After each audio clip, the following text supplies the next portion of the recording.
right, Gracie, you get one more chance. And if you keep barking through our interview, you are out of it. Do you understand, young lady? Hey, you don't become a bulldog.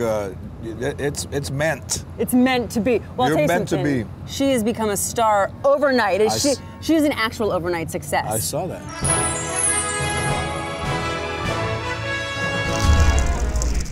Not the kind of overnight success that you are. You have been at it forever. Good crowd, Chicago, good crowd, all right? I started, man, 1979, June 4th.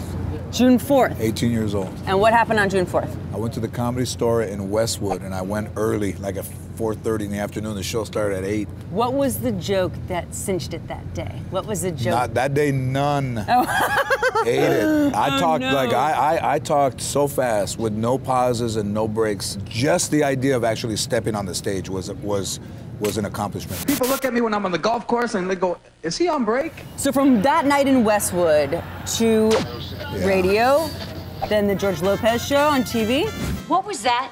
That was me making the decision without consulting you first. And now, this is the fight about that. You are always on television or in the movies. You never stop. I never stop. What is it that keeps you the workingest guy out there? You know what? That's a great question. You know, I wasn't raised by my parents. I was raised by my grandparents. And my grandfather was not my biological grandfather. He was from Mexico, and he was a laborer. He dug ditches. So you're not really Mexican? I'm not. Okay, I thought. Armenian and El Salvadorian. Jewish. With some Jewish. So he told me I was going to be lazy when I grew up, every day.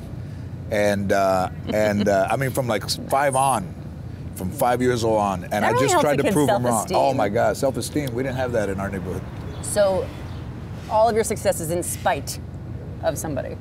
You know, it's funny. The actress that played my mother, Belita Moreno, told me one time, what motivates you? Like, we were just talking, and I said, spite. And she goes, that's unhealthy.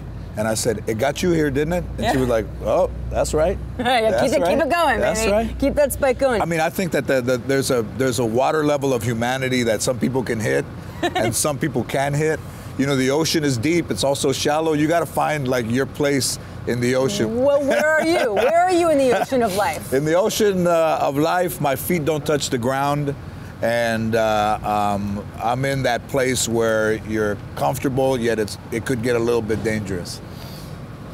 Does your own penchant for danger scare you? You know, there's a certain amount of danger that you need to be a stand-up comedian, I think, to be creative when you talk about things that are real. All the fast food restaurants, Latinos. You have to speak Spanish to get a hamburger. You are a representative of the Latino community. You're one of the biggest crossover stars there is.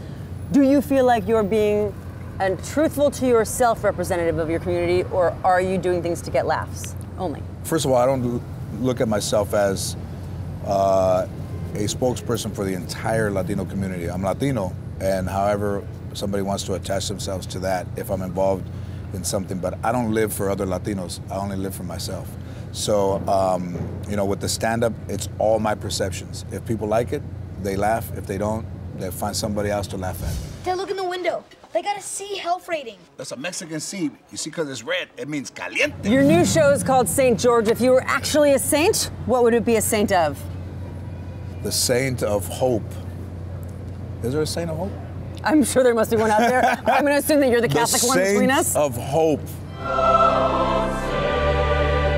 To you, Saint of Hope. Hey. I love it. To you. Mazel tov. Mazel tov, baby. Congratulations.